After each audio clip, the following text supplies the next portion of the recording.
सतगुरु गुरु ग्रंथ साहब महाराज सच्चे पातशाह जी के सजे हुए पावन दरबार दियां हाजरियां पर रहे गुरु सवारे सतसंगी जनों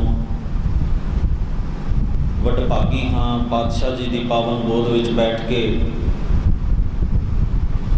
जिथे आप जी ने सतगुरु के प्यार वाले पासों महाराज की पावन बाणी का कीर्तन श्रवण किया है। उपरंत भाई गुरजंट सिंह जी रूपो वाले पासों आप जी ने सतगुरु की पावन बाणी की विचार अते सिक्खी लहर की लड़ी के तहत जो समागम पंजाब और पंजाब तो बाहर वख-वख थावां ते सतगुरु जी की पावन बाणी की विचार नाल अपने महान इतिहास की गाथा के नाल संगत नाल सांझ पाउण हित कीते जाते हैं। इन्हां दा जो मुख मकसद है मनोरथ है आप जी के नाल भाई साहब जी ने साझा किया है। आओ अगलेरे विचार साझियां करन तो पहला सारी संगत गुरु गोबिंद सिंह साहब महाराज जी की बख्शिश की हुई फतेह बुलंद आवाज में साझी करो। आखो जी वाहिगुरु जी का खालसा वाहिगुरु जी की फतेह। धन गुरु ग्रंथ साहब महाराज जी की पावन बाणी सिख के जीवन का आधार है, सिखी जीवन की नींह है। कि गुरु ग्रंथ साहब महाराज की पावन बाणी तो बिना भी कोई सिख हो सकता है? इस गल की कदे कल्पना भी नहीं की जा सकती, क्योंकि इंसान के अंदर जेकर सिखी जीवन ने जन्म लेना है, प्रफुल्लित होना है, तो वो एक जगह तो ही ये दात प्राप्त हो सकती है। वो है सतगुरु के शब्द कोलों, जिसनों आप सारे ही बड़े अदब सहित गुरबाणी ते गुरबाणी के इस महान खजाने को धन श्री गुरु ग्रंथ साहिब महाराज कह के सत्कार दे ते प्यार दे हाँ। हजूर गुरु नानक महाराज पातशाह अपने ज्योति जोत समाउण तो पहला जिस वेले भाई लहणा जी को गुरु अंगद साहब थाप के अपनी जगह के उत्ते जोत ते जुगत के वारस मालक बनाते हैं। साडे सिक्खी लिटरेचर विच इस गल का जिक्र है। कुछ प्रेमी सिखा ने महाराज गुरु नानक पातशाह महाराज को सवाल किया, पूछया सतगुरु जी तुहाडी संगत विच बैठण का मौका मिलिया है, तुहाडे प्यार नूं मानण का सबब बनिया है, तुसां ने अपनी जिम्मेवारियां भाई लहणा जी को गुरु अंगद साहब जी का रूप बना के बख्शिश कर दित्तियां ने, तुसीं सरीरक तौर उत्ते सानू विछोड़ा दे जाण दी गल साडे नाल सांझी कर रहे हो। निश्चय ही तुहाडी बहुत याद आया करेगी, चेता आया करेगा वो पल वो घड़ियां जो असी तुहाडी संगत विच बैठ के तुहाडे उपदेश नूं तुहाडे प्यार नूं माणिया है, वो साडे मन नूं बेचैन करिया करनगियां। सतगुरु महाराज जदों पल सानूं चेते आया करनगे, जो बख्शिशां असी तुहाडी संगत विच बैठ के माणियां ने, जदों उन्हां दा ख्याल मन विच उठिया करेगा, तां साडे वास्ते धीरज ते टिकाओ सानूं कित्थों प्राप्त हो सकेगा? कि ये संग साडा ते तुहाडा बस इत्थों तक ही सी, कि साडी ते तुहाडी ये सांझ जिहड़ी है बस इन्नी की है? सतगुरु धन गुरु नानक महाराज पातशाह वेखदे ने प्यारे सत संगियां दे मनां दे अंदर एक वैराग दी तरंग उठ पई है। गुरु नानक महाराज पातशाह के शरीरक विछोड़े नूं लैके उन्हां दे मन अंदर एक हलचल एक बेचैनी हो गई है। हजूर गुरु नानक महाराज तिन्हां जो मत दिंदे हन, उपदेश दिंदे हन, उहदा जिक्र साडे साहित विच इवें कीता गया। दातार कहण लगे अक्सर ही ਜਿਨ੍ਹਾਂ ਨਾਲ ਸਾਡਾ ਲਗਾਵ ਹੁੰਦਾ ਹੈ, ਜਦੋਂ ਇਹ ਸੰਸਾਰ ਤੋਂ ਤੁਰ ਜਾਂਦੇ ਹਨ, ਲੋਕ ਉਹਨਾਂ ਦੀ ਅੰਤਮ ਥਾਂ ਦੇ ਉੱਤੇ, ਜਿੱਥੇ ਉਹਨਾਂ ਦੇ ਸਰੀਰ ਦੀ ਸੰਭਾਲ ਕੀਤੀ ਜਾਂਦੀ, ਉੱਥੇ ਜਾਂ ਮੜੀ ਬਣਾ ਕੇ ਆਪਣੇ ਪਿਆਰੇ ਦੀ ਯਾਦ ਵਿੱਚ ਉਸ ਨੂੰ ਪੂਜਦੇ ਨੇ, ਮੱਥਾ ਟੇਕਦੇ ਨੇ, ਤੇ ਜਾਂ ਉਸ ਦੀ ਕਬਰ ਬਣਾ ਕੇ ਐਸੀ ਕੋਈ ਯਾਦਗਾਰ ਬਣਾ ਕੇ ਉਸ ਨਾਲ ਜੁੜ ਜਾਂਦੇ ਨੇ। ਅੰਦਰ ਭਾਵਨਾ ਇਹ ਹੁੰਦੀ ਹੈ ਕਿ ਚਲੋ ਸਰੀਰਕ ਵਜੂਦ ਮਿਟ ਗਿਆ ਹੈ, ਚਲੋ ਉਹਨਾਂ ਦੀ ਯਾਦਗਾਰ ਬਣਾ ਕੇ, ਸਿਰਜ ਕੇ ਆਪਣੇ ਮਨ ਨੂੰ ਉਹਨਾਂ ਦੇ ਨੇੜੇ ਕਰਨ ਦੀ ਸਦਾ ਕੋਸ਼ਿਸ਼ ਕਰੀਏ, ਉਹਨਾਂ ਦੀ ਯਾਦ ਨੂੰ ਤਾਜ਼ਿਆਂ ਕਰਦੇ ਰਹੀਏ। ਗਰੀਬ ਨਵਾਜ਼ ਗੁਰੂ ਨਾਨਕ ਮਹਾਰਾਜ ਕਹਿਣ ਲੱਗੇ, ਤੁਸਾਂ ਨੇ ਐਸਾ ਨਹੀਂ ਕਰਨਾ।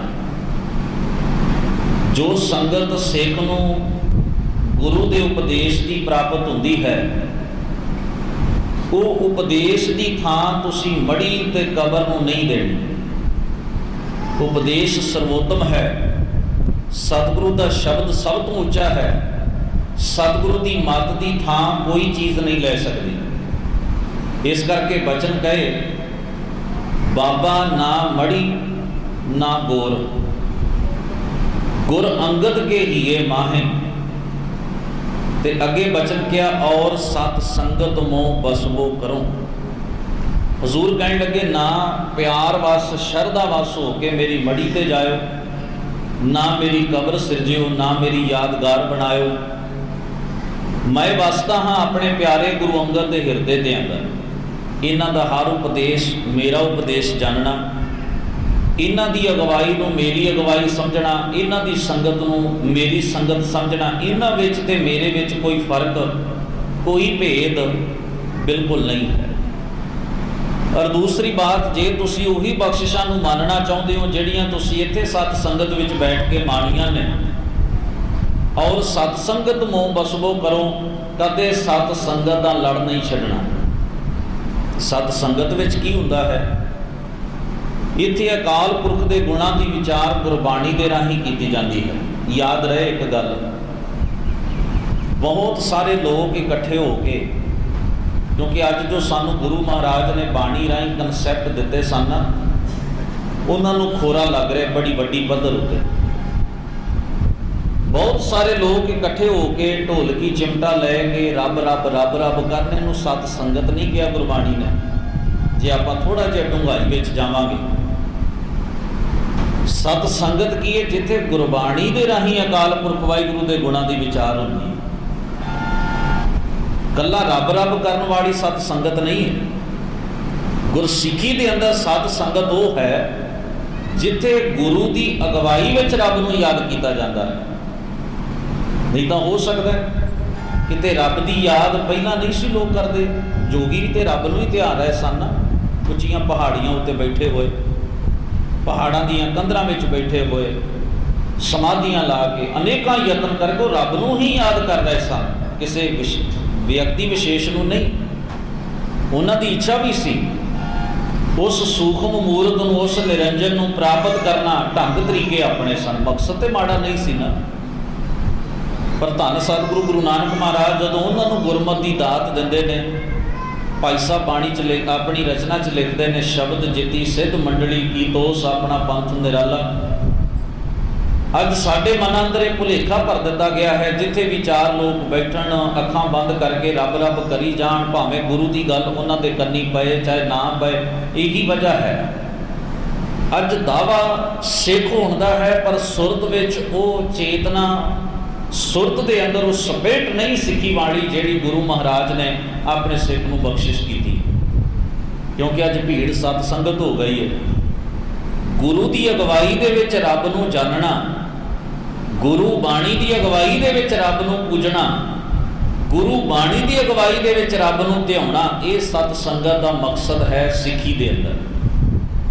ਜਿੱਥੇ ਗੁਰਬਾਣੀ ਪ੍ਰਧਾਨ ਨਹੀਂ, ਸਿੱਖ ਵਾਸਤੇ ਉਹ ਸਤ ਸੰਗਤ ਦਾ ਅਸਥਾਨ ਨਹੀਂ ਹੋ ਸਕਦਾ। ਕਿਉਂਕਿ ਸਤਿਗੁਰੂ ਨੇ ਆਪਣੀ ਪਾਵਨ ਬਾਣੀ ਦੇ ਅੰਦਰ ਇਸ ਦੀ ਪਰਿਭਾਸ਼ਾ ਦਿੰਦਾ ਕਿਹਾ ਹੈ ਕਿ ਜੋ ਸਤਿਗੁਰ ਸ਼ਰਨ ਸੰਗਤ ਨਹੀਂ ਆਏ, ਜੋ ਗੁਰੂ ਦੀ ਸੰਗਤ ਵਿੱਚ। ਤੇ ਗੁਰੂ ਦੀ ਸੰਗਤ ਕਿੱਥੇ? ਜਿੱਥੇ ਸਤਿਗੁਰੂ ਦਾ ਵਾਸ ਹੈ, ਜਿੱਥੇ ਗੁਰਬਾਣੀ ਦੀ ਸ਼ਬਦ ਦੀ ਅਗਵਾਈ ਹੈ। ਤ੍ਰਿਗ ਜੀਵੇ ਤ੍ਰਿਗ ਜੀਵਾਸ, ਉਹਨਾਂ ਦਾ ਜੀਵਨ ਕਟਕਾਰ ਯੋਗ ਹੈ।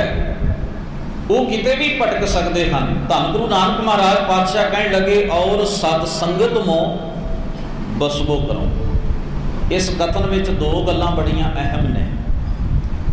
सत संगत दे नाल सिख ने अपना हित जोड़ना है, तो सत संगत विच अगवाई करता है गुरु का उपदेश, गुरु की बाणी। दूसरी गल, बाहरी तौर उत्ते अगवाई सानू कौन देवेगा? धन गुरु अंगद साहब महाराज, जिन्हां दे हिरदे के अंदर सतगुरु गुरु नानक महाराज ने अपनी जोत का प्रकाश कर दिता। दो गल्लां हो गई। सतगुरु के दिते हुए इस उपदेश के अंदर, इस्लाम के अंदर तीन चीज़ां ने। एक है कुरान पाक, वो ग्रंथ जिस बारे कहा जाता है भी अल्लाह पाक ने, खुदा ने अपने फरिश्तियां के राही हज़रत मुहम्मद साहब तक जिहड़ा सुनेहा घल्लिया, जिहड़ा पैगाम घल्लिया, तो वह पैगाम अगों हज़रत साहब ने लोगों को दसिया भी अल्लाह की आ मर्जी है, खुदा का आ हुक्म है, उस परवतगार की ये इच्छा है लोगों को दसी। उन्होंने कहते हैं कुरान। कुरान की थां कोई दूजा ग्रंथ इस्लाम में नहीं लै सकिया अज तक नहीं। 1400 साल तो उत्ते का समा बीत गया। दूसरा एक ग्रंथ है जिसनों हदीस आख्या जाता है। हदीस की है जिहड़ी हज़रत साहब ने अपने जीवन अंदर कुछ कमाया है, अपनी तरफों कोई गल आखी है भी तुसी आ करना, आ ना करना, इवें जीना, इवें ना जीना, आ कर्म करने, आ ना करने, जिहड़े हज़रत साहब के अपने जीवन नाल जुड़े हुए हैं उन्होंने हदीस आख्या जाता है। उसनों अल्लाह की गल नहीं, उसनों पैगंबर की गल कहा जाता है। जो उन्हें ठीक जानिया उस लोगों के नाल साझा कर लिया। तीसरी है शरीयत, मर्यादा, इस्लाम का कानून। धन श्री गुरु ग्रंथ साहब महाराज, जिसनों धन गुरु ग्रंथ साहब महाराज की पावन बाणी कहती है, सच की बाणी नानक आखै, सच सुनाए सी सच की बेला। पर अफसोस की बात यह है कि धन गुरु ग्रंथ साहब महाराज सच्चे पातशाह के प्रति साडा भरोसा वैसा नहीं जैसा एक मोमन का अपने ग्रंथ के प्रति, कुरान के प्रति है। कुछ ऐसे उपदेश ने जो साडे साहित्य के अंदर गुरु महाराज ने निजी तौर पर किसी घटना के राही किसी जगह बैठ के अपने सिखां सेवकों नाल गलबात साझी करदे जो उपदेश दिते ने। क्योंकि साडे अंदर अपना साहित्य पढ़न की रुचि ना होने करके वो उपदेश भी साडे तो दूर रह गए, जिन्होंने असीं साखियां राही पढ़ते सन, जिन्होंने साडियां विचार चर्चावां जिहड़ियां सन गुरु महाराज दीयां अपने सिखां नाल होईयां उन्हां दे विच अंकित कीता गया सी। तीसरा है साडा सिख पंथ का, खालसा पंथ का एक नियम जिसनों आपां सिख रहत मर्यादा करके सन्मानते हैं। इस बारे तो असीं हदों वध अवेसले हाँ। 32 पन्ने का वो कानून जिहड़ा है साडे खालसा पंथ ने बनाया, उस उत्ते भी असीं टिकण वास्ते राजी नहीं, तो पढ़िया तो असीं बहुतियां ने वैसे ही नहीं। हुण तुसीं अंदाज़ा लाओ, जिहड़ी कौम इन्हां तिन्नां पैंतड़ियां तो ही थिड़क जाएगी उसका हशर की होएगा।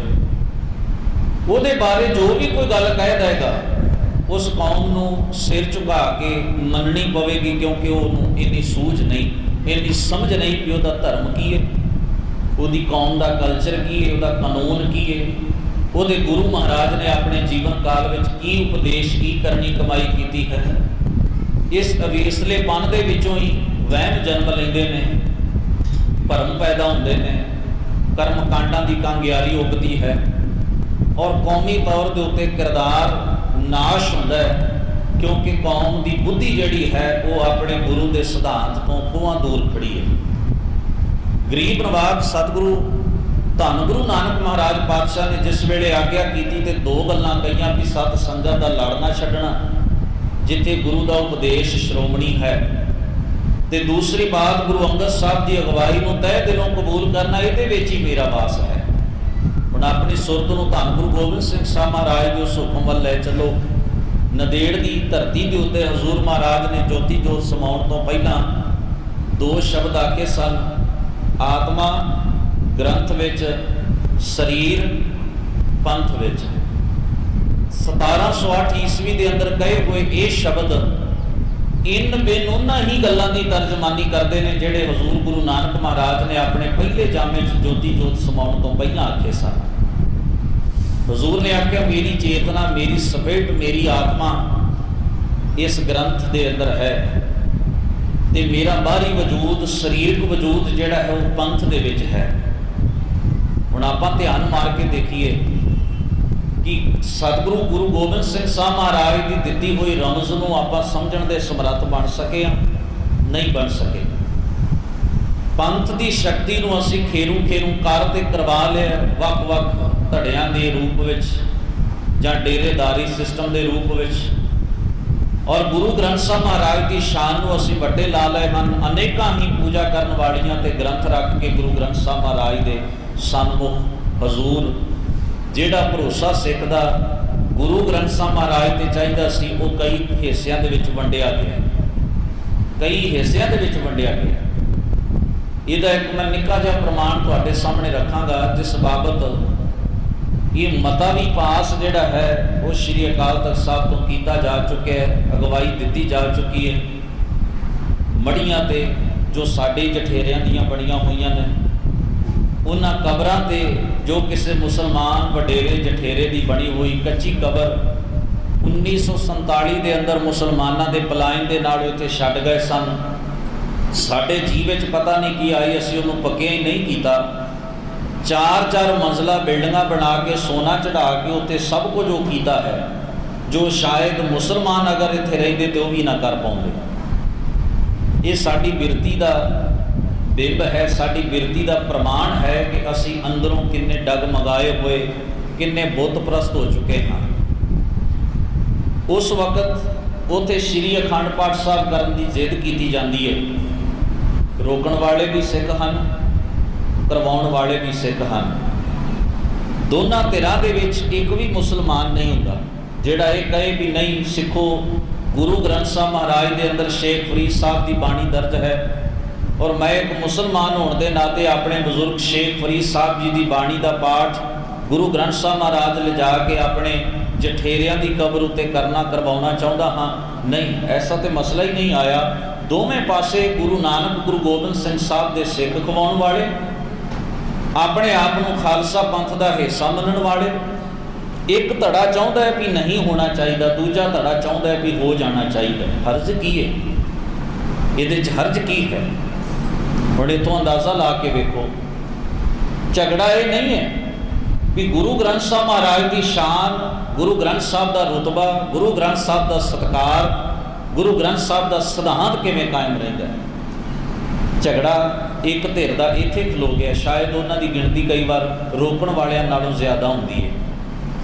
उन्हां दा झगड़ा की है? उन्हां दा झगड़ा है भी इस कबर नूं, इस मड़ी नूं गुरु ग्रंथ साहब ले जाके असीं प्रमाणित करना, इहनूं सर्टिफिकेट दिवाउणा भी ये भी सिखां दी थां है। इत्थे भी सिख आ सकदा है, इत्थे भी सिख मत्था टेक सकदा है, इत्थे भी सिख पूजा कर सकदा है, इत्थे भी सिख अरदास कर सकदा है। तुसीं अंदाज़ा लाओ भी जिथे धन गुरु ग्रंथ साहब महाराज सच्चे पातशाह नूं लिजा के उस मड़ी नूं प्रमाणित किया जाना है, उस कबर नूं जस्टिफाई किया जाना है, उत्थे गुरु ग्रंथ साहब के प्रति भरोसे का की हाल होएगा? गुरु ग्रंथ साहब के प्रति जिहड़ा सत्कार है, गुरु ग्रंथ साहब के सिद्धांत का अज साडी सुरत के अंदर की थां होएगी? बिल्कुल जीरो। इसका मतलब गुरु ग्रंथ साहब तो एक साधन है, वरत्या जा रहा है। जिन्ना अपना स्वार्थ पूरा करने वास्ते कोई वरत सकता है उन्ना ही वरत रहा। कि धन सतगुरु गुरु नानक साहब गुरु गोबिंद सिंह साहब महाराज ने सानू इस बाणी दे लड़ लाया, तो कि हजूर महाराज साढ़े को ऐसी इच्छा करते नहीं कि सिख की सुरत के अंदर शब्द की जगह के उत्ते बाकी थावां का प्रभाव ज़्यादा होवे, ते शब्द केवल उहदे लई यूज़ करने वाली चीज़ होवे, उहदे प्रति कोई मान सन्मान ना होवे, उहदे किसी रुतबे का ख्याल ही ना रखा जाए। भावें गल्लां खोजियां दियां मुथाज ने, इतिहास नूं जानन वालियां दियां, पर जिहड़े साडे पुराने ਸਾਹਿਤਕਾਰ सन, जिथे वो ज्ञान दिंदे सन, नाल नाल उत्ते कोशिश करते सन उस ज्ञान, उस कही हुई गल के प्रति श्रोते दे सिख संगतां दे मन अंदर सत्कार, अदब ते प्यार भी पैदा की। क्योंकि जिथे प्यार ते ईमान भरोसा नहीं, उत्थे ज्ञान जिहड़ा है उसदा कोई अर्थ नहीं रह जाता। अल्लाह ज्ञान की कर सकता है? ਕਿਤੇ ਅੰਧ ਵਿਸ਼ਵਾਸ ਜ਼ਿਆਦਾ ਭਾਰੂ ਹੈ ਤੇ ਕਿਤੇ ਸ਼ਰਧਾ ਤੋਂ ਵਿਸ਼ਵਾਸ ਤੋਂ ਹੀਣਾ ਗਿਆਨ ਜ਼ਿਆਦਾ ਭਾਰੂ ਹੈ।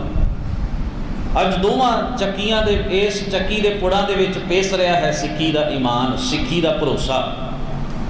ਇੱਕ ਖਾਲੀ ਤਰਕ ਤੇ ਵਿਤਰਕ ਦਾ ਚੱਲ ਰਿਹਾ, ਦੂਜੇ ਪਾਸੇ ਅੰਧ ਵਿਸ਼ਵਾਸ ਤੇ ਬਿਨਾਂ ਗੁਰੂ ਦੇ ਗਿਆਨ ਤੋਂ, ਸਿਧਾਂਤ ਤੋਂ, ਸੋਝੀ ਤੋਂ ਕੇਵਲ ਅੰਨ੍ਹੇਵਾਹ ਅੱਖਾਂ ਬੰਦ ਕਰਕੇ ਚੱਲਣ ਦੀ ਜਿਹੜੀ ਪ੍ਰਪਾਟੀ ਹੈ, ਜਿਹੜੀ ਰੀਤ ਹੈ, ਜਿਹੜਾ ਸੁਭਾਅ ਹੈ, ਉਹਨੂੰ ਬਹੁਤ ਗਿਣਤੀ ਪਾੜ ਰਹੀ ਹੈ। ਚੱਕੀ ਦੇ ਇਹਨਾਂ ਦੋਵਾਂ ਪਿੜਾਂ ਦੇ ਵਿੱਚ ਪਿਸ ਕੇ ਰਹਿ ਗਿਆ ਸਾਰਾ ਕੁਝ। ਉਹ ਗੁਰਮੁਖ ਪਿਆਰੇ ਜਿਸ ਵੇਲੇ ਸਾਖੀਆਂ ਦਾ ਜ਼ਿਕਰ ਕਰਦੇ, ਆਪ ਨੇ ਕਦੇ ਸਾਹਿਤ ਪੜ੍ਹ ਕੇ ਵੇਖਣਾ। ਸਤਿਗੁਰੂ ਗੁਰੂ ਅਰਜਨ ਸਾਹਿਬ ਮਹਾਰਾਜ ਨੂੰ ਜ਼ਮੀਨ ਤੇ ਸੌਂਦਾ ਹੋਇਆ ਵਿਖਾਉਂਦੇ ਨੇ। ਕਹਿੰਦੇ ਨੇ ਜਿੱਥੇ ਗੁਰੂ ਗ੍ਰੰਥ ਸਾਹਿਬ ਮਹਾਰਾਜ ਪੋਥੀ ਸਾਹਿਬ ਰੱਖੇ, ਗੁਰੂ ਅਰਜਨ ਸਾਹਿਬ ਮਹਾਰਾਜ ਜ਼ਮੀਨ ਤੇ ਆਸਣ ਲਾ ਕੇ ਬੈਠ ਗਏ।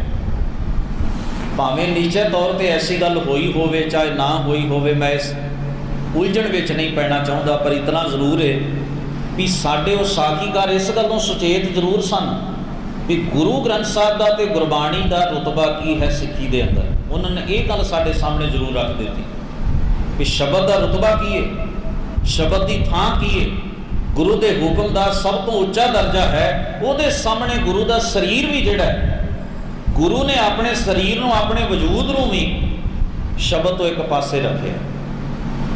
ਸਾਡੇ ਕਵੀ ਲਿਖਦੇ ਨੇ ਜਿਸ ਵੇਲੇ ਦਰਬਾਰ ਸਾਹਿਬ ਦੇ ਅੰਦਰ ਪੋਥੀ ਸਾਹਿਬ ਦਾ ਪ੍ਰਕਾਸ਼ ਕੀਤਾ ਜਾਂਦਾ ਹੈ, ਧੰਨ ਗੁਰੂ ਅਰਜਨ ਸਾਹਿਬ ਮਹਾਰਾਜ ਉਸ ਵੇਲੇ ਸਿੱਖ ਸੰਗਤਾਂ ਨੂੰ, ਆਈਆਂ ਹੋਈਆਂ ਸਾਰੀਆਂ ਸੰਗਤਾਂ ਨੂੰ ਸਤਿਗੁਰੂ ਜੀ ਉਪਦੇਸ਼ ਦਿੰਦੇ ਨੇ। ਉਸ ਉਪਦੇਸ਼ ਵਿੱਚ ਇਹ ਗੱਲ ਕਹਿੰਦੇ ਨੇ, ਸਤਿਗੁਰ ਕੇਰ ਸਰੀਰ ਜੋ ਸਭ ਰੂਪ ਸਵੈ ਸਮਨੈ ਦਰਸੈ ਹੈ, ਗ੍ਰੰਥ ਹਿਰਦਾ ਗੁਰ ਕਾਏ ਜਾਨੋ ਉੱਤਮ ਹੈ ਸਭ ਕਾਲ ਰਹਿ ਹੈ, ਮੇਰੋ ਸਰੂਪ ਤੇ ਜਾਣਤੇ ਹੈ ਦੀਰਘ ਸਾਹਿਬ ਜਾਨ ਅਦਾਏ ਬਕੈ ਹੈ।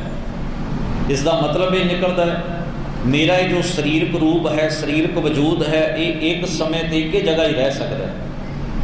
ਇਸ ਗ੍ਰੰਥ ਨੂੰ, ਇਸ ਬਾਣੀ ਨੂੰ ਗੁਰੂ ਦਾ ਹਿਰਦਾ ਜਾਣਨਾ, ਇਸ ਦੇ ਮਾਨ ਸਨਮਾਨ ਤੇ ਰੁਤਬੇ ਨੂੰ ਠੇਸ ਪਹੁੰਚਾਉਣ ਦਾ ਅਰਥ ਹੈ ਗੁਰੂ ਦਾ ਦਿਲ ਦਿਖਾ ਦੇਣਾ, ਗੁਰੂ ਦੀ ਆਤਮਾ ਤੇ ਵਾਰ ਕਰ ਦੇਣਾ, ਗੁਰੂ ਨੂੰ ਤਹਿ ਦਿਲੋਂ ਨਫ਼ਰਤ ਦੀ ਠੇਸ ਪਹੁੰਚਾ ਦੇਣੀ।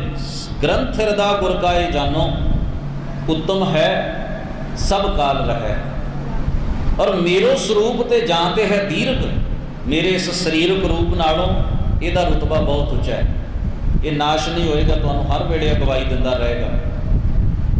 ਹਰ ਨਸਲ ਨੂੰ, ਹਰ ਆਉਣ ਵਾਲੀ ਪੀੜ੍ਹੀ ਨੂੰ ਇਸ ਦੀ ਅਗਵਾਈ ਪ੍ਰਾਪਤ ਹੁੰਦੀ ਰਹੇਗੀ। ਇਸ ਕਰਕੇ ਸਾਹਿਬ ਜਾਨ ਅਦਾਏ ਬਕਾਏ ਨੂੰ ਆਪਣਾ ਮਾਲਕ ਜਾਣਨਾ ਤੇ ਇਸ ਦਾ ਆਪਣੇ ਮਾਲਕਾਂ ਵਾਂਗ ਅਦਬ ਕਰਨਾ, ਇਸ ਦਾ ਸਤਿਕਾਰ ਕਰਨਾ, ਇਸ ਦੇ ਸਿਧਾਂਤ ਨੂੰ ਕਾਇਮ ਰੱਖਣਾ, ਇਸ ਦੀ ਕਹੀ ਹੋਈ ਗੱਲ ਦੇ ਉੱਤੇ ਪਹਿਰਾ ਦਿੰਦੇ ਰਹਿਣਾ। ਗਰੀਬ ਨਵਾਜ ਸਤਿਗੁਰੂ ਧੰਨ ਗੁਰੂ ਨਾਨਕ ਮਹਾਰਾਜ ਪਾਤਸ਼ਾਹ ਤੋਂ ਲੈ ਕੇ ਧੰਨ ਗੁਰੂ ਗੋਬਿੰਦ ਸਿੰਘ ਸਾਹਿਬ ਮਹਾਰਾਜ ਤੱਕ 10 ਪਾਤਸ਼ਾਹੀਆਂ ਨੇ ਸਾਨੂੰ ਬਾਰ-ਬਾਰ ਸ਼ਬਦ ਦੇ ਲੜ ਲਾ ਕੇ ਔਰ ਸ਼ਬਦ ਦੇ ਸਤਿਕਾਰ, ਮਾਣ, ਮਰਿਆਦਾ ਤੇ ਇਸ ਦੇ ਰੁਤਬੇ ਦੀ ਗੱਲ ਸਾਡੀ ਸੁਰਤ ਦੇ ਅੰਦਰ ਟਿਕਾਉਣ ਦਾ ਮਹਾਨ ਪਰਉਪਕਾਰ ਕੀਤਾ। ਕਿਉਂਕਿ ਜਿਸ ਦੇ ਪ੍ਰਤੀ ਅਸੀਂ ਅਕਸਰ, ਮੈਂ ਇੱਕ ਸ਼ਬਦ ਸੁਣਿਆ ਸੀ ਕਿਤਿਓਂ ਵੀ ਅਸੀਂ ਗੁਰੂ ਨੂੰ ਤੇ ਮੰਨਦੇ ਹਾਂ, ਗੁਰੂ ਦੀ ਨਹੀਂ ਮੰਨਦੇ। ਮੇਰਾ ਇਸ ਲਫ਼ਜ਼ ਨਾਲ ਵੀ ਥੋੜ੍ਹਾ ਜਿਹਾ ਮਤਭੇਦ ਇਸ ਕਰਕੇ ਪੈ ਗਿਆ ਕਿਉਂਕਿ ਮੈਂ ਸਮਝਦਾ ਜਿਹੜਾ ਗੁਰੂ ਨੂੰ ਨਹੀਂ ਮੰਨੇਗਾ ਉਹ ਗੁਰੂ ਦੀ ਵੀ ਨਹੀਂ ਮੰਨੇਗਾ। ਇਕੱਲਾ ਗੁਰੂ ਦੀ ਮੰਨਣਾ ਹੀ ਬਹੁਤ ਕੁਝ ਨਹੀਂ ਹੁੰਦਾ। ਜੇ ਗੁਰੂ ਨਹੀਂ ਮੰਨਿਆ ਗਿਆ ਨਾ ਤੇ ਗੁਰੂ ਦੀ ਮੰਨਣ ਦਾ ਵੀ ਅਰਥ ਕੋਈ ਨਹੀਂ। ਮੰਨਦੇ ਅਸੀਂ ਉਹਦੇ ਹਾਂ ਜਿਹਦੀ ਅਸੀਂ ਇੱਜ਼ਤ ਕਰਦੇ ਹਾਂ, ਜਿਹਦੀ ਇੱਜ਼ਤ ਹੀ ਕੋਈ ਨਾ ਕਰੇ, ਜਿਹਦੀ ਸਾਡੀ ਨਜ਼ਰ ਦੇ ਅੰਦਰ ਕੋਈ ਰਿਸਪੈਕਟ ਹੀ ਨਾ ਹੋਏ, ਜਿਸ ਦੇ ਪ੍ਰਤੀ ਸਾਡੇ ਮਨ ਦੇ ਅੰਦਰ ਕੋਈ ਭਾਵਨਾ ਹੀ ਨਾ ਹੋਏ ਕਿ ਇਹ ਬਹੁਤ ਉੱਚਾ ਹੈ, ਇਹਦੀ ਗੱਲ ਸੁਣਨੀ ਚਾਹੀਦੀ ਹੈ, ਉਹਦੀ ਮੰਨੇਗਾ ਵੀ ਕੋਈ ਨਹੀਂ। ਦੋ ਧਾਰੇ ਤਲਵਾਰ ਦੇ ਨਾਲ ਅਸੀਂ ਸਿੱਖੀ ਨੂੰ ਕਤਲ ਕਰਨ ਲੱਗੇ ਹੋਏ ਹਾਂ। ਕੁਝ ਲੋਕਾਂ ਦਾ ਇਹ ਖਿਆਲ ਹੈ ਗੁਰੂ ਨੂੰ ਹੀ ਮੰਨਣਾ ਚਾਹੀਦਾ, ਇਹਦੀ ਮੰਨਣ ਦੀ ਲੋੜ ਨਹੀਂ। ਉਹਨਾਂ ਦਾ ਖਿਆਲ ਹੁੰਦਾ ਹੈ ਵੀ ਗੁਰੂ ਗ੍ਰੰਥ ਸਾਹਿਬ ਮਹਾਰਾਜ ਨੂੰ ਸਰੀਰਕ ਵਜੂਦ ਵਾਂਗ ਇਹਦੀ ਪੂਜਾ ਕਰੀ ਚੱਲੋ, ਟੱਲੀਆਂ ਖੜਕਾਈ ਚੱਲੋ, ਭੋਗ ਲਵਾਈ ਚੱਲੋ, ਇਹਨੂੰ ਸਮਾ ਦਿਆ ਕਰੋ, ਉਠਾ ਦਿਆ ਕਰੋ। ਕੁਝ ਇਸ ਤਰ੍ਹਾਂ ਦੀ ਉਹ ਮਿਹਨਤ ਕਰਦੇ ਨੇ ਔਰ ਉਹਨਾਂ ਦਾ ਮੰਨਣਾ ਹੈ ਕਿ ਗੁਰੂ ਗ੍ਰੰਥ ਸਾਹਿਬ ਨੂੰ ਹੀ ਮੰਨੋ, ਇੱਕ ਸਰੀਰਕ ਵਜੂਦ ਵਾਂਗ ਮੰਨੋ। ਬਸ ਇਹ ਤੋਂ ਅੱਗੇ ਤੁਹਾਨੂੰ ਕੁਝ ਪੁੱਛਣ ਤੇ ਦੱਸਣ ਦੀ, ਕੁਝ ਸਿੱਖਣ ਤੇ ਸਮਝਾਉਣ ਦੀ ਜ਼ਰੂਰਤ ਨਹੀਂ। ਕੁਝ ਮੇਰੇ ਵਰਗੇ ਵੀ ਹਨ ਜਿਨ੍ਹਾਂ ਦਾ ਇਹ ਖਿਆਲ ਹੈ ਇਹਨੂੰ ਮੰਨਣ ਦੀ ਕੀ ਲੋੜ, ਇਹਦੀ ਮੰਨ ਲਵੋ ਗੱਲ ਮੁੱਕ ਜਾਂਦੀ ਹੈ। ਪਰ ਉਹ ਵੀ ਅਧੂਰਾ ਸੱਚ ਹੈ ਜਿਹਨੂੰ ਤੁਸੀਂ ਸਤਿਕਾਰ ਨਹੀਂ ਦਿਓਗੇ, ਜਿਸ ਦਾ ਤੁਹਾਡੇ ਹਿਰਦੇ ਦੇ ਅੰਦਰ ਕੋਈ ਰੁਤਬਾ ਨਹੀਂ ਹੋਏਗਾ, ਉਹਦੀ ਮੰਨਣ ਵਾਸਤੇ ਮਨ ਕਦੇ ਰਾਜ਼ੀ ਨਹੀਂ ਹੋ ਸਕਦਾ। ਇਸ ਕਰਕੇ ਦੋਵੇਂ ਗੱਲਾਂ ਇੱਕ ਸਾਰ ਚੱਲਣਗੀਆਂ। ਗੁਰੂ ਨੂੰ ਵੀ ਮੰਨਣਾ ਪਏਗਾ ਤੇ ਗੁਰੂ ਦੀ ਵੀ ਮੰਨਣੀ ਪਵੇਗੀ।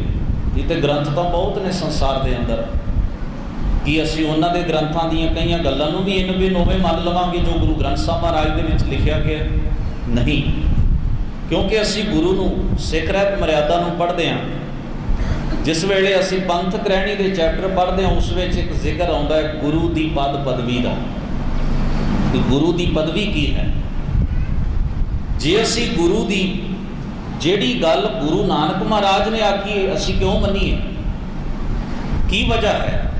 ਹੋਰ ਵੀ ਤੇ ਬੜੇ ਫਿਲਾਸਫਰ, ਬੜੇ ਵਿਦਵਾਨ ਦੁਨੀਆ 'ਚ ਭਰੇ ਪਏ ਨੇ, ਜਿਨ੍ਹਾਂ ਦੀਆਂ ਪੁਸਤਕਾਂ ਸ਼ਾਇਦ ਦੁਨੀਆ ਦੀ ਹਰ ਭਾਸ਼ਾ ਦੇ ਵਿੱਚ ਛਪਦੀਆਂ ਨੇ, ਔਰ ਦੁਨੀਆ ਦੇ ਵੱਡੇ ਵੱਡੇ ਧੁਰੰਤਰ ਵਿਦਵਾਨ ਯੂਨੀਵਰਸਿਟੀਆਂ 'ਤੇ ਬੈਠੇ ਹੋਏ ਸਕਾਲਰ ਉਹਨਾਂ ਦੀਆਂ ਕਿਤਾਬਾਂ ਪੜ੍ਹਨ ਤੋਂ ਬਿਨਾਂ ਅੱਗੇ ਨਹੀਂ ਤੁਰਦੇ।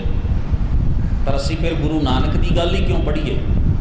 ਗੁਰੂ ਅਰਜਨ ਸਾਹਿਬ ਮਹਾਰਾਜ ਦੀ ਗੱਲ ਹੀ ਕਿਉਂ ਪੜ੍ਹੀਏ? ਕੇਵਲ ਗੁਰੂ ਗ੍ਰੰਥ ਸਾਹਿਬ ਵਿੱਚ ਲਿਖੇ ਹੋਏ ਮਹਾਂਪੁਰਖਾਂ ਦੀ ਗੱਲ ਨੂੰ ਹੀ ਕਿਉਂ ਪੜ੍ਹੀਏ? ਸਾਡੀ ਕੀ ਮਜਬੂਰੀ ਹੈ? ਕਿ ਹੋਰ ਵੀ ਤੇ ਖਿਆਲ ਹੋ ਸਕਦੇ ਨੇ ਨਾ। ਆਧੁਨਿਕ ਸਮੇਂ ਦਾ ਕੋਈ ਵਿਦਵਾਨ ਅੱਜ ਦੀ ਭਾਸ਼ਾ ਦੇ ਹਾਣ ਦੇ ਕੋਈ ਨਾ ਕੋਈ ਪੁਸਤਕਾਂ ਤੇ ਗ੍ਰੰਥ ਲਿਖ ਕੇ ਸਾਨੂੰ ਦੇ ਸਕਦਾ ਹੈ, ਜਿਹੜੀਆਂ ਸ਼ਾਇਦ ਸਾਨੂੰ ਗੁਰੂ ਗ੍ਰੰਥ ਸਾਹਿਬ ਦੀ ਬਾਣੀ ਨਾਲੋਂ ਬਹੁਤ ਛੇਤੀ ਸਮਝ ਆ ਜਾਂਦੀਆਂ ਹੋਣ, ਕਿਉਂਕਿ ਉਹ ਅੱਜ ਦੀ ਭਾਸ਼ਾ 'ਚ ਸਾਡੀ ਤਕਨੀਕ ਨਾਲ ਲਿਖੀਆਂ ਗਈਆਂ ਨੇ। ਕੀ ਅਸੀਂ ਗੁਰੂ ਗ੍ਰੰਥ ਸਾਹਿਬ ਵਿੱਚ ਲਿਖੀ ਹੋਈ ਗੱਲ ਨੂੰ ਛੱਡ ਕੇ ਉਹਨਾਂ ਦੇ ਉੱਤੇ ਉਹ ਈਮਾਨ ਰੱਖ ਸਕਦੇ ਹਾਂ? ਬਿਲਕੁਲ ਨਹੀਂ। ਕੀ ਮਜਬੂਰੀ ਹੈ ਕਿ ਅਸੀਂ ਕੇਵਲ ਗੁਰੂ ਗ੍ਰੰਥ ਸਾਹਿਬ ਹੀ ਪੜ੍ਹਨਾ ਹੈ? ਬੜਾ ਅਹਿਮ ਸਵਾਲ ਹੈ ਸਾਡੇ ਸਾਹਮਣੇ।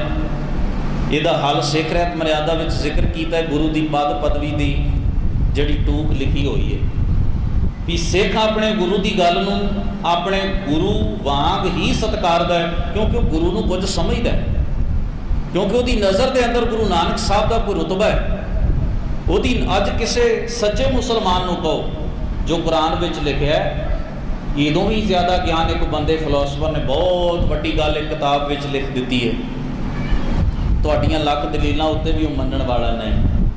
ਉਹ ਕਹੇਗਾ ਨਹੀਂ, ਬਹੁਤ ਕੁਝ ਹੋ ਸਕਦਾ ਹੈ ਸੰਸਾਰ ਅੰਦਰ, ਪਰ ਜੋ ਹਜ਼ਰਤ ਸਾਹਿਬ ਨੇ ਗੱਲ ਕਹੀ ਉਹ ਸਦੀਵ ਸੱਚ ਹੈ। ਜੋ ਹਜ਼ਰਤ ਸਾਹਿਬ ਨੇ ਕਹੀ ਉਹਦੇ ਤੇ ਕਿੰਤੂ ਨਹੀਂ। ਕਿਉਂ? ਬਾਕੀ ਦੁਨੀਆ ਭਰ ਦੀਆਂ ਕਿਤਾਬਾਂ ਤੇ ਕਿੰਤੂ ਹੋ ਸਕਦਾ ਹੈ, ਹਜ਼ਰਤ ਸਾਹਿਬ ਦੀ ਗੱਲ ਤੇ ਕਿਉਂ ਨਹੀਂ ਹੋ ਸਕਦਾ? ਕਿਉਂਕਿ ਹਜ਼ਰਤ ਸਾਹਿਬ ਨੂੰ ਕੁਝ ਸਮਝਦਾ ਹੈ, ਹਜ਼ਰਤ ਸਾਹਿਬ ਦੇ ਪ੍ਰਤੀ ਉਹਦੇ ਕੁਝ ਵਿਸ਼ਵਾਸ ਨੇ, ਉਹਦੇ ਕੁਝ ਅੰਦਰ ਈਮਾਨ ਨੇ।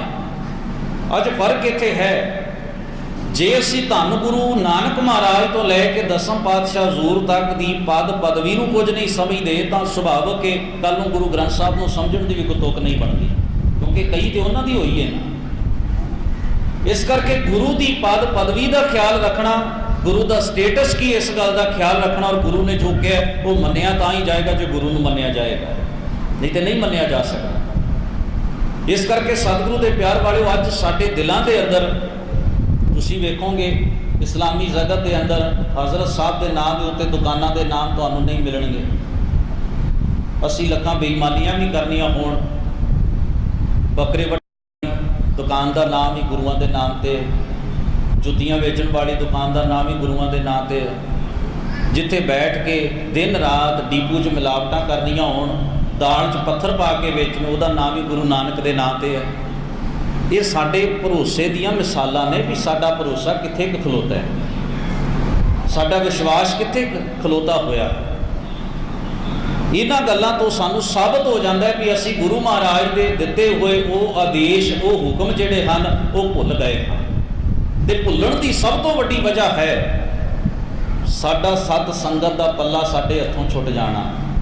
ਤੇ ਉਹ ਸਤ ਸੰਗਤ ਜਿਸ ਵਿੱਚ ਗੁਰਬਾਣੀ ਦੀ ਅਗਵਾਈ ਦੇ ਰਾਹੀਂ ਰੱਬ ਨੂੰ ਜਾਣਿਆ ਜਾਂਦਾ ਹੈ, ਗੁਰੂ ਨੂੰ ਸਮਝਿਆ ਜਾਂਦਾ ਹੈ, ਰੱਬ ਦੇ ਗੁਣ ਗਾਇਨ ਕੀਤੇ ਜਾਂਦੇ ਨੇ, ਉਹ ਸਤ ਸੰਗਤ ਤਾਂ ਬਿਲਕੁਲ ਹੀ ਸਾਡੇ 'ਚ ਅੱਜ ਖੋਰਾ ਲੱਗ ਗਿਆ। ਜਿੱਥੇ ਸਰੀਰ ਤੇ ਸ਼ਖਸੀਅਤ ਪ੍ਰਧਾਨ ਹੋ ਕੇ ਕੇਵਲ ਗੱਲ ਕਰਦੀ ਹੈ, ਸਾਡਾ ਮਨ ਅੱਜ ਉੱਥੇ ਜ਼ਿਆਦਾ ਰਾਜੀ ਹੈ। ਇਹੀ ਕਾਰਨ ਹੈ ਵੀ ਅੱਜ ਸ਼ਬਦ ਦਾ ਉਹ ਰੁਤਬਾ ਸਾਡੀ ਸੁਰਤ ਵਿੱਚ ਨਹੀਂ ਰਿਹਾ। ਉਹਦੀ ਜਗ੍ਹਾ ਜਾਂ ਤੇ ਸਰੀਰਾਂ ਨੇ ਲੈ ਲਈਏ, ਜਾਂ ਕੁਝ ਗ੍ਰੰਥਾਂ ਨੇ ਲੈ ਲਏ, ਜਾਂ ਮੜੀਆਂ ਤੇ ਕਬਰਾਂ ਨੇ ਲੈ ਲਏ, ਔਰ ਲੱਖਾਂ ਹੀ ਚੀਜ਼ਾਂ ਨੇ ਸਾਡੇ ਸਾਹਮਣੇ ਪੂਜਣ ਵਾਲੀਆਂ, ਜਿਨ੍ਹਾਂ ਨੂੰ ਸਿੱਖ ਅੱਜ ਪੂਜ ਰਿਹਾ ਹੈ।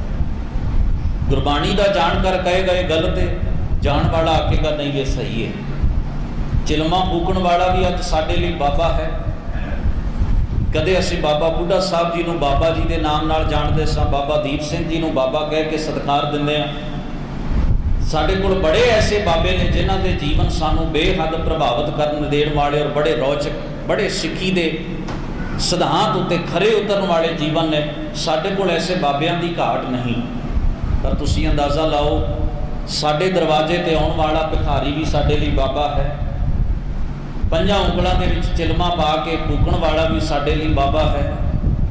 चिट्टा नीला हरा भगवा किहो जिहा भी कोई चोला पा के आ जाए, केवल चोले नूं वेख के वो भी साडा बाबा बन जाता है। अगर सानू कोई ये सवाल साडे ही परिवार चों साडा बच्चा कर देवे कि बाबा बुढ़ा जी भी ऐसे बाबे सन, बाबा दीप सिंह जी भी ऐसे बाबे सन, तो मेरा नहीं ख्याल साडे कोल इस गल का कोई जवाब होएगा, क्योंकि बाबियां दी धाड़ असीं पैदा कीती।